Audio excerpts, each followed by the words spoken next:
हरे कृष्ण। भगवान विट्ठल श्री कृष्ण के दो भक्त थे, राका और बांका। ये दोनों पति पत्नी थे जो भगवान विट्ठल के परम भक्त थे और संसार के सुखों से परे थे।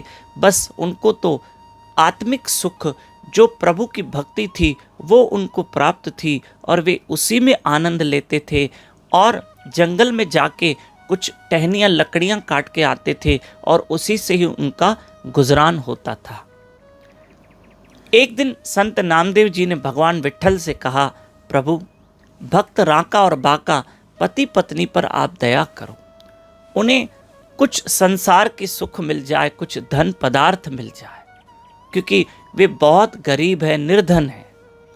तब भगवान विट्ठल ने संत नामदेव जी से कहा कि वो मेरे इतने परम भक्त हैं, उनकी भक्ति इतनी निष्काम है कि वे संसार के सुखों को तो मुड़ के भी नहीं देखते, वे मेरे भक्ति में ही मस्त रहते हैं। तब संत नामदेव जी ने कहा, प्रभु एक प्रयास तो कीजिए प्रभु। कहा ठीक है। तो भगवान ने क्या किया, एक सोने के जो जेवर ऑर्नामेंट्स थे उसकी एक पोटली सी जो एक मार्ग पे भगवान ने छोड़ दी और भगवान विट्ठल संत नामदेव जी छुप गए। दूर से पति पत्नी आ रहे थे, आगे आगे, ध्यान से सुनना, आगे आगे पति था, पीछे पीछे पत्नी चल रही थी। पति का ध्यान गया सोने के आभूषण, नहीं पता नहीं किसके होंगे, उन्होंने उस तरफ देखा और आगे चल दिए, उन्होंने उसको स्पर्श भी नहीं किया।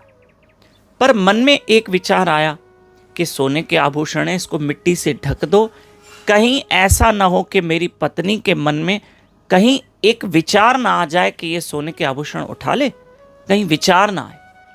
उन्होंने क्या किया, उस मिट्टी से सोने के आभूषणों को ढक दिया। श्री राधे।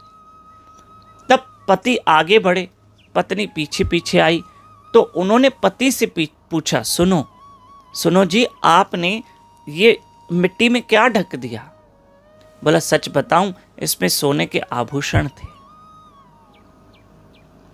सोने के क्या थे? आभूषण थे। और उन सोने के आभूषणों को मैंने देखा, मैंने कहा पता नहीं किसकी अमानत क्या है, मैं तो चला गया। पर मेरे मन में आपके लिए एक विचार आया, कहीं ऐसा ना हो कि आपके मन में इसको उठाने की इच्छा ना हो, भाई ये सोना हमको गोल्ड काम आएगा। तब पत्नी ने एक बहुत अच्छी बात कही, कहा आपको तो ये नज़र आया ना कि ये सोना है, इसके ऊपर मिट्टी डाल दूं, मेरे लिए तो दोनों मिट्टी है। तब पति समझ गए कि ये मुझसे भी ज़्यादा परम भक्त है और आगे चले गए। जिन्होंने सोने को भी मिट्टी समझा, जिन्होंने उठाया ही नहीं और प्रभु की भक्ति करके आगे चले गए। तो प्रिय बंधुओं, इनकी इतनी शुद्ध भक्ति देखकर भगवान विट्ठल भी प्रसन्न हो गए, संत नामदेव जी प्रसन्न हो गए और इनकी भक्ति ऐसी भक्ति जिन्होंने कभी संसार के सुख की इच्छा नहीं की। इसलिए ऐसे भगवान के परम भक्तों को कोटि कोटि प्रणाम। और मेरी माताओं भाइयों, 18 मई से 24 मई तक कल्याण शहर में श्रीमद् भागवत कथा का आयोजन है। जो कल्याण आसपास रहते हैं आप जरूर आइए। ये कथा यूट्यूब चैनल दामोदर दास पे लाइव रहेगी शाम को 6 से 8 बजे तक। हरे कृष्ण। 17 मई से अधिक मास शुरू हो रहा है, अधिक मास के उपलक्ष्य में ये कथा है।